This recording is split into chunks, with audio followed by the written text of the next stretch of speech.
حضرات السلام علیکم. میں نوحہ خان رضوان علی دانش عزاداری سینٹر کربلا نیوز کی جانب سے آج پھر آپ کے سامنے حاضر ہوئے ہیں ایک ایسی شخصیت کے ساتھ جو کسی تعارف کی محتاج نہیں ہے. حجت الاسلام والمسلمین عالی جناب مولانا سید حسنین باقری صاحب اس سمے موجود ہیں.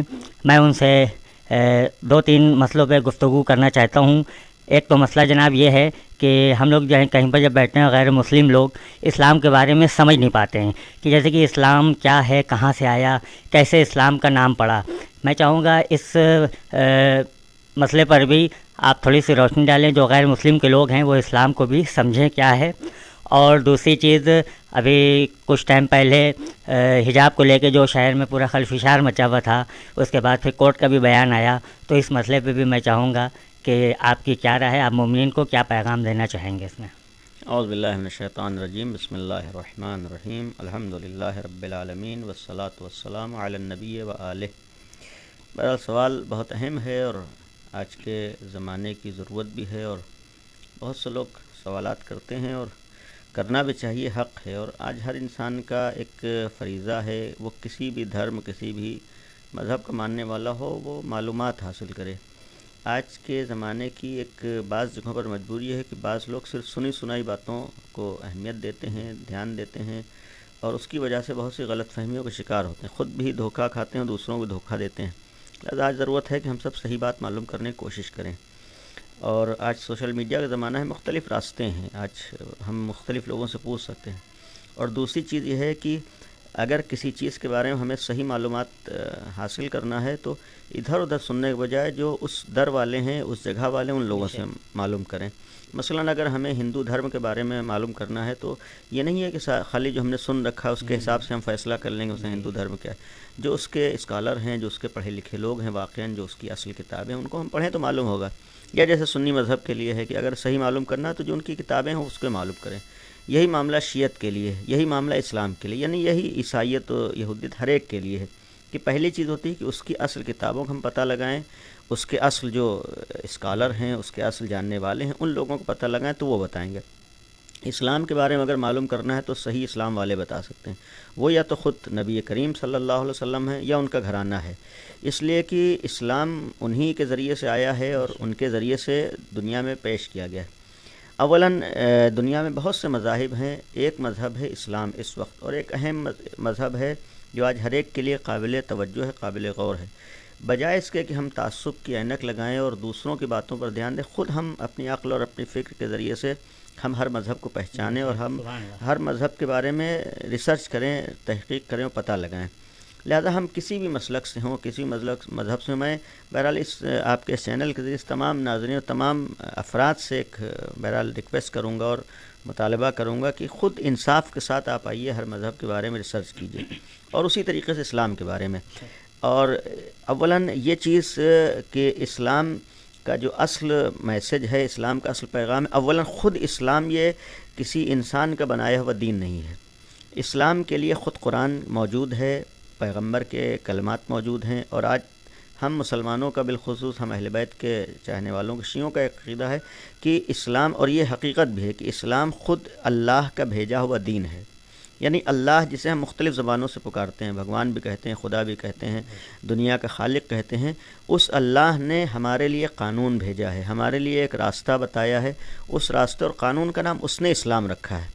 یعنی خود اس کے لیے قرآن کی آیات جو اللہ کے نازل کیا ہوا ایک قرآن ہے, کتاب ہے, اس کی نازل کی اس میں ہے ان الدین عند اللہ الاسلام, کہ اللہ کے نزدیک دین صرف اسلام ہے.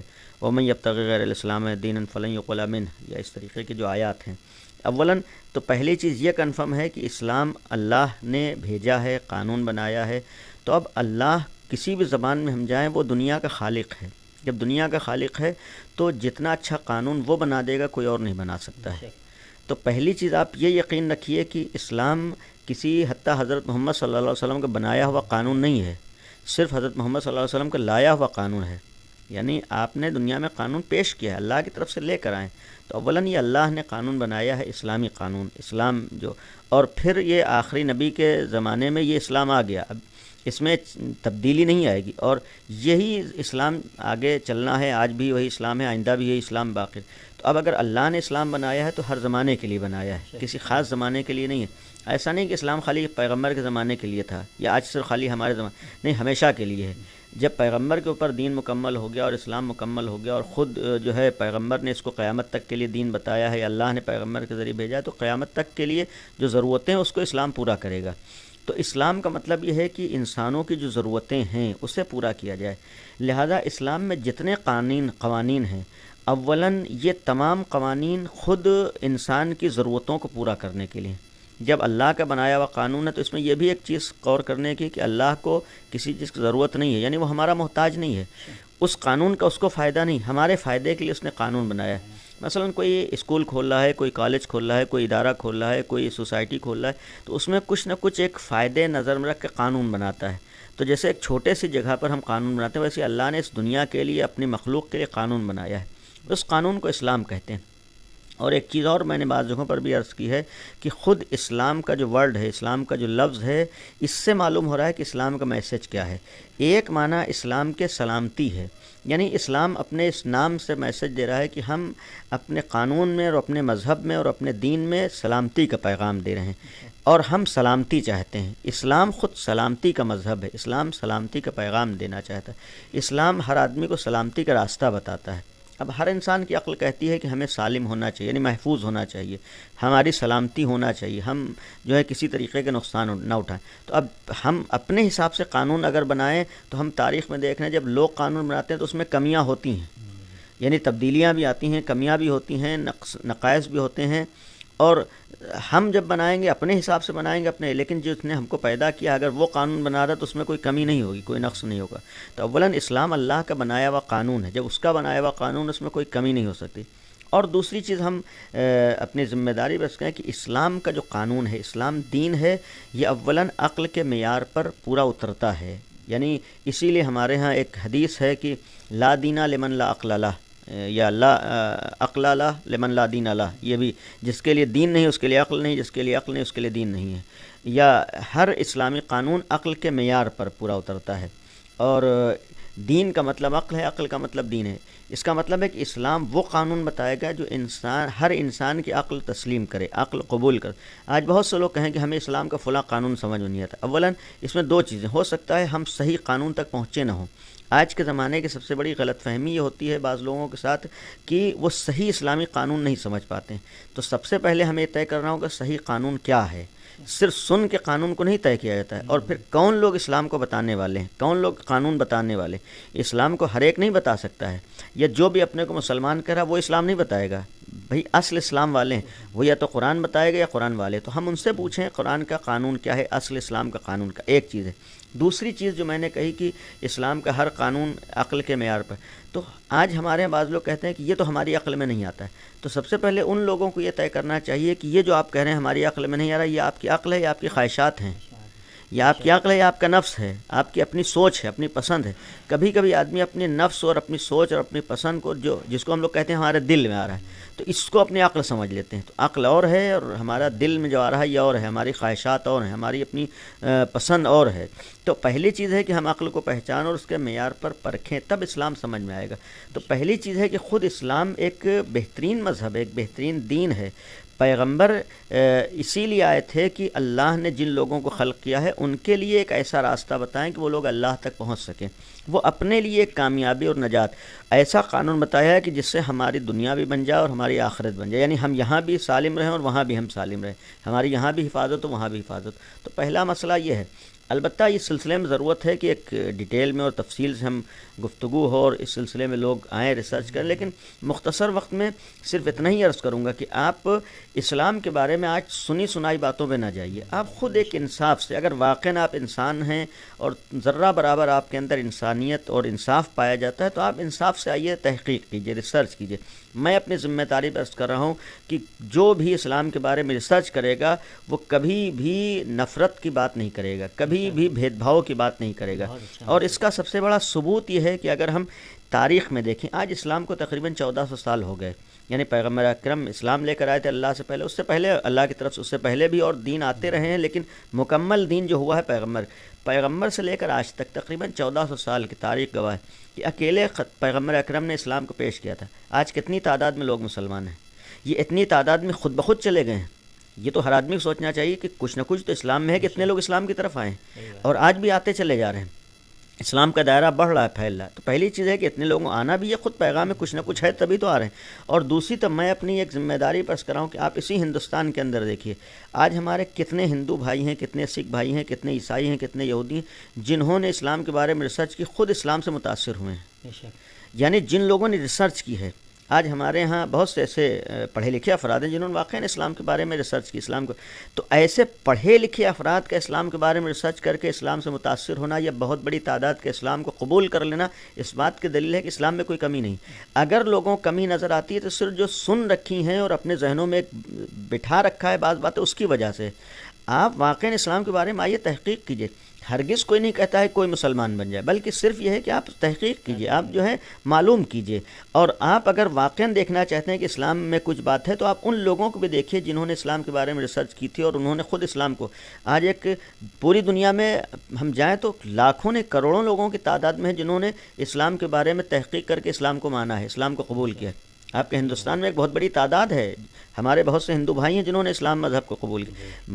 مقصد یہ ہے کہ یعنی اسلام گویا ایک پیغام دے رہا ہے، ایک میسج دے رہا ہے کہ بھئی تحقیق کیجیے۔ اگر ہاں آپ کی بات سمجھ میں آئے تو آپ آئیے، نہیں سمجھ میں آ رہا ہے تو آپ کم از کم صحیح بات تو معلوم کیجیے۔ ہمارا مقصد صرف اتنا ہے کہ صحیح بات معلوم ہو، اور جب صحیح بات معلوم ہوتی ہے، دیکھیے نفرتیں اس وقت ہوتی ہیں جب غلط فہمیاں ہوتی ہیں، نفرتیں اس وقت ہوتی ہیں جب انسان اپنے ذہن میں کچھ ایک سوچ بنا لیتا ہے۔ اسی لیے مولا کائنات امام علی علیہ السلام کا ایک جملہ ہے کہ اس کا مفہوم ہے کہ حق اور باطل کے درمیان 4 انگلیوں کا فاصلہ ہے، یعنی کبھی کبھی جو باتیں سنی ہوئی ہوتی ہیں وہ غلط ہوتی ہیں، اگر اسی کو آدمی اپنے آنکھوں سے دیکھ لے تو صحیح بات معلوم ہو جاتی ہے۔ مقصد یہ ہے کہ آپ خود آئیے، کتابیں پڑھیے، آج اس فیلڈ کے جو واقعاً علماء ہیں ان سے معلوم کیجیے، غلط فہمیاں دور ہوں گی۔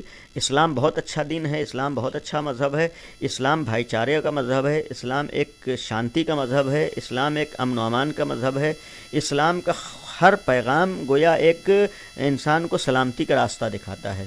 اور یہاں پر ایک چیز غور کرنے کی ہے کہ ہم چونکہ جسم بھی ہیں، روح بھی ہیں، جب تک ہمارے اندر روح تبھی تک تو جسم ہے، تو دونوں چیزیں ہیں۔ تو اسلام نے وہ قانون بنائے ہیں جس سے ہماری جسم اور روح دونوں سالم رہے، اور ہم یہ کہتے ہیں کہ دنیا ہی نہیں بلکہ دنیا کے بعد بھی کوئی دنیا ہے، جب دونوں دنیا ہے دونوں جگہ ہم سالم رہیں۔ تو اسلام نے وہ قانون بنائے ہیں جس سے ہماری جسم بھی محفوظ رہے، روح بھی محفوظ رہے، ہمارا دنیا بھی سالم رہے، ہماری اس کے بعد والی آخرت بھی سالم رہے۔ کبھی کبھی لوگ خالی اپنے جسم کو دیکھتے ہیں تو ان کو روح کی سلامتی والی باتیں نہیں سمجھ میں آئیں گی۔ آپ جسم کی بھی سلامتی کو سوچئے تب اسلام کے قانون سمجھ میں آئیں گے، جب روح کی سلامتی کی سوچئے تب قانون یعنی ہمارا جسم، ہمارا اسلام چاہتا ہے کہ ہماری روح بھی، یعنی جو ہماری آتما ہے وہ بھی سالم رہے، تو اس کی سالمیت ہمارے ظاہری نگاہوں سے سمجھ میں نہیں آنے والی، اس کے بارے میں اس حساب سے سوچنا ہوگا۔ اسی طریقے سے وہ قانون بنا ہے جس سے ہماری دنیا اور آخرت دونوں سمری رہے انشاءاللہ۔ اور آپ نے بہت کم ٹائم میں بہت اچھا میسیج دیا۔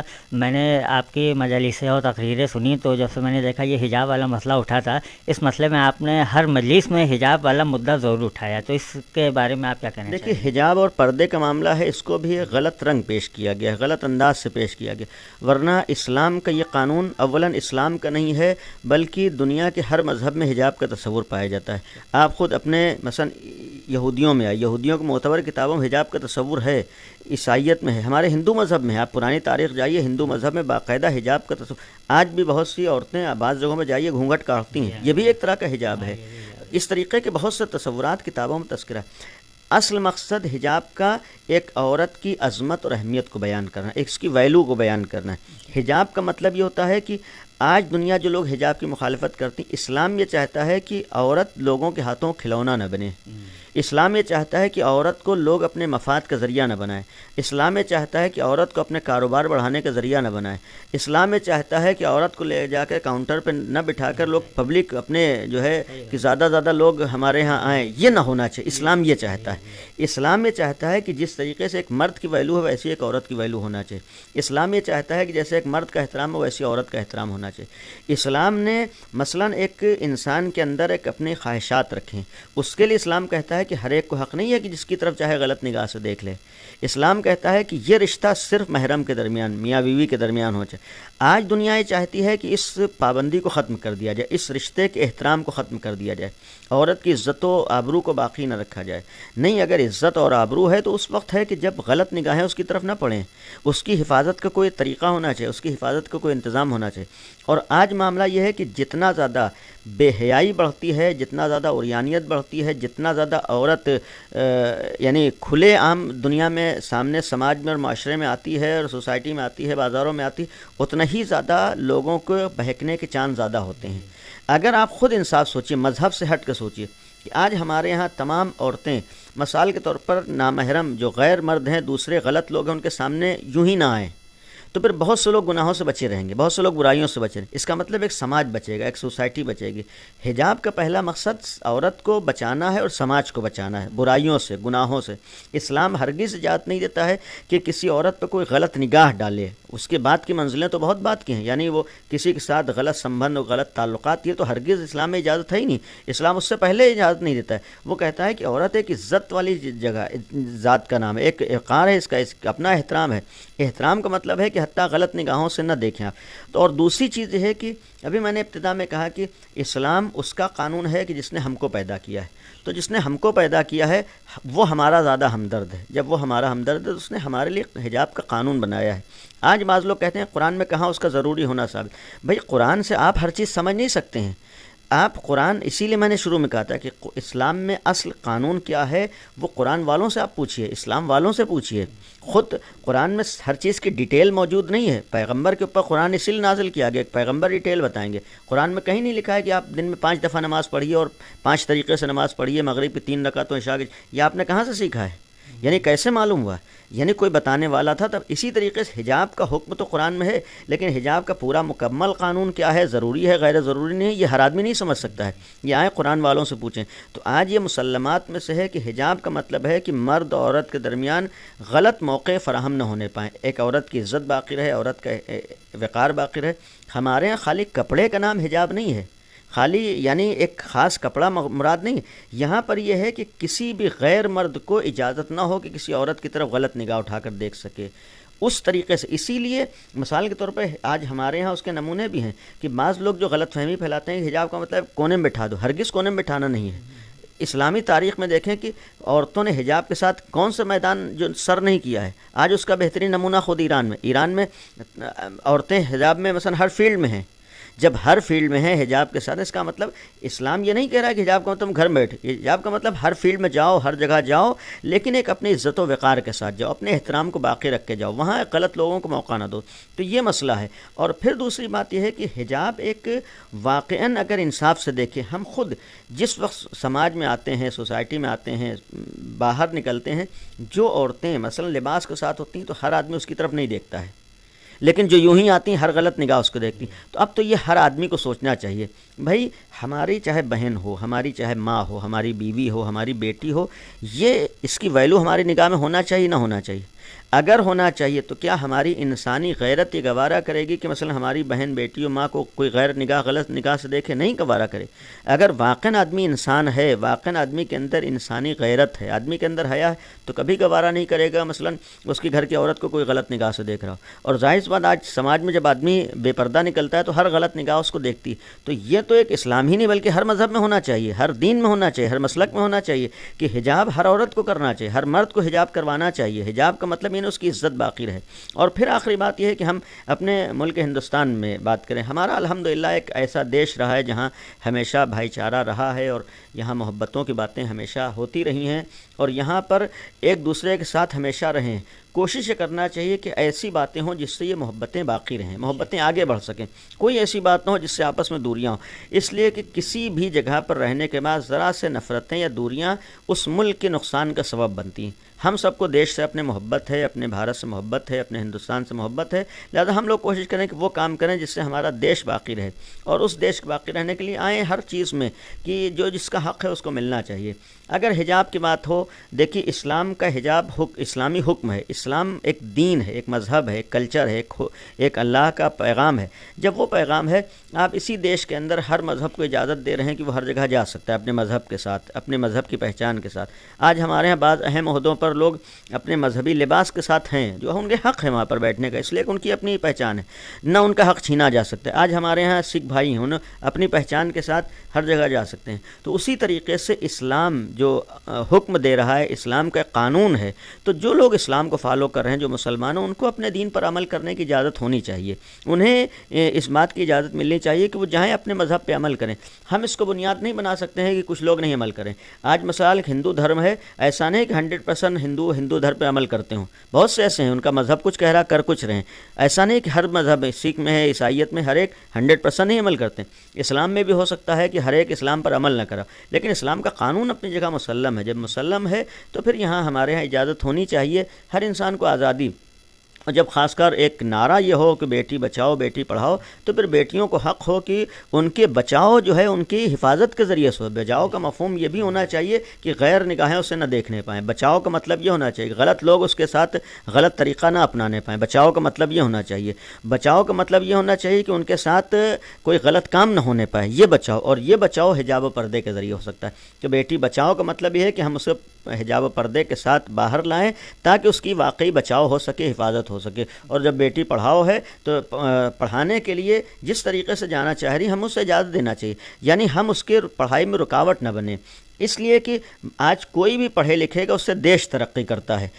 ظاہر سی بات ہے اس ملک میں رہنے والا ہر ناگرک، ہر مذہب کا ماننے والا اس دیش کا ایک حصہ ہے، ایک رکن ہے. جب حصہ ہے تو وہ ترقی کرے گا، اس سے ہمارا دیش ترقی کرے گا. لہٰذا آج اسکول کالجوں میں ضرورت ہے کہ اپنے مذہب کے ساتھ آدمی جائے، اپنے مذہبی پہچان کے ساتھ جائے، اپنے مذہب کے. اور ظاہر سے جب مذہب کی پہچان تو سکون سے وہ اپنی محنت کرے گا. جب وہ محنت کرے گا، ترقی کرے گا، تو اس سے ہمارا دیش بھی آگے بڑھے گا.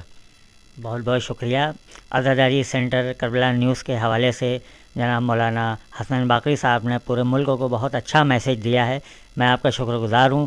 پھر انشاءاللہ پھر کسی موقع پہ پھر آپ کو زحمت دوں گا. اور میں مومنین سے چاہتا ہوں جو یہ لوگ اس ویڈیو کو دیکھ رہے ہوں، اس چینل کو ایک بار